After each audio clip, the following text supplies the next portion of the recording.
Welcome to this Martin Audio rigging tutorial for the TORUS constant curvature series. In this video we are going to take a look at the ground stack rigging procedure for the TORUS T820.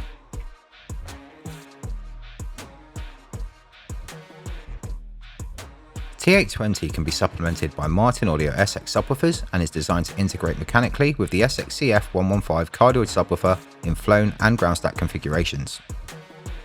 To begin ground stacking TORUS T820, position your SX-CF115 cardioid subwoofers ready to be stacked on your stage or structure. When stacking from the ground, we suggest utilising 3 SX-CF115 cardioid subwoofers to guarantee adequate height in the array, ensuring that it is directed at the listener's ear level. Safely lift the first SX-CF115 subwoofer onto your stage or structure, ensuring it is level, ready for the next subwoofer to be stacked above. Carefully lift and position the second subwoofer, making sure the skids align properly to secure the subwoofers together.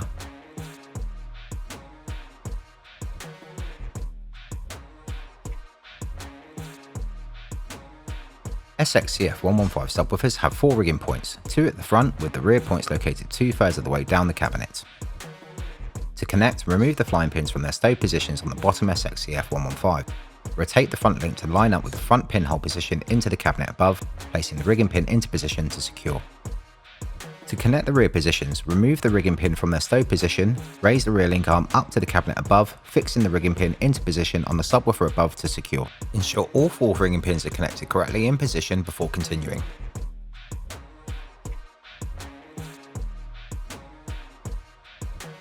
When ground stacking TORUS T820 with SX-CF115 subwoofers, you will require the use of the GS-Rig20 ground stack frame. Remove the first cabinet from the flight case and rest on the surface ready to connect to the GS-Rig20. When the cabinet is in landscape, there are 2 mounting plates, one on either the top or the bottom of the cabinet. Decide which orientation you want the high frequency horn based on the deployment required. Align the 2 pins to the cabinet and place the GS-Rig20 onto the mounting plate. Remove the M10 handwheel located on the stowing plate. Locate the M10 handwheel into position and screw to the mounting plate of the T820 cabinet through the hole to the top mounting plate of the GS-Rig20, ensuring the handwheel is tightened securely.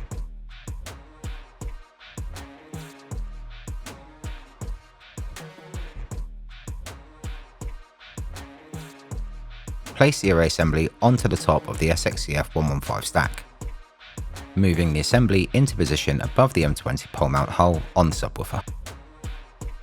Remove the M20 handwheel from the stowing plate and secure to the M20 pole mount of the SX-CF115 through the hole of the base plate of the GS-Rig20, ensuring the handwheel is tightened securely.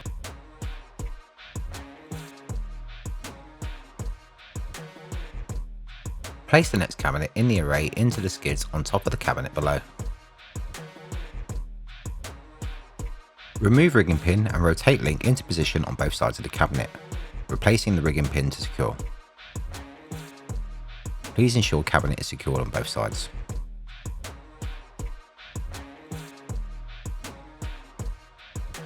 The angle of the GS-Rig20 can be adjusted easily by removing the rigging pins from the side plates.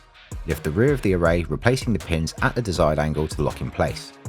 The GS-Rig20 can achieve array aim angles from -20 to -40 degrees in 5-degree increments.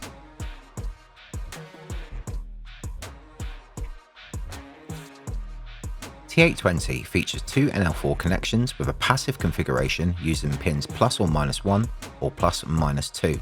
You can select the required circuit for the individual or groups of cabinets based on your box resolution via the rear mounted bypass switch.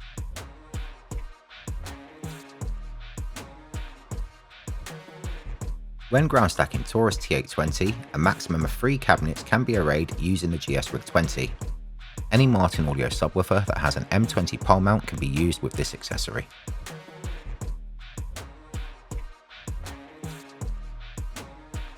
Remove the rigging pin and rotate the magnetised link back into its stow position. Insert rigging pin back into position on the side of the cabinet. Ensure both sides of the cabinet are disconnected. You can now remove the top cabinet from the array safely.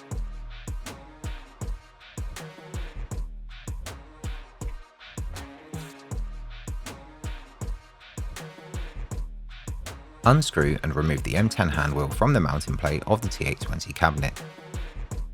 Screw the M10 handwheel back into the stove plate on the GS Rig 20. Remove the TORUS T820 cabinet from the GS Rig 20 and place back in the flight case ready for transportation. Unscrew and remove the handwheel from the M20 pole mount of the SXCF115 subwoofer. Screw the M20 handwheel back into the stove plate on the GS Rig 20. You can now remove the GS Rig 20 from the stack, ready for transportation.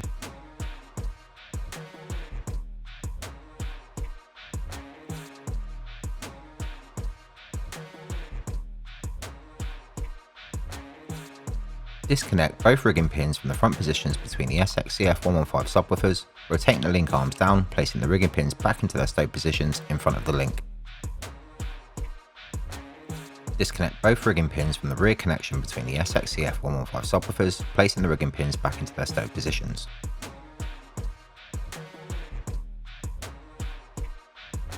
Safely lift and place the SXCF115 subwoofers back on their wheels, ready for transportation.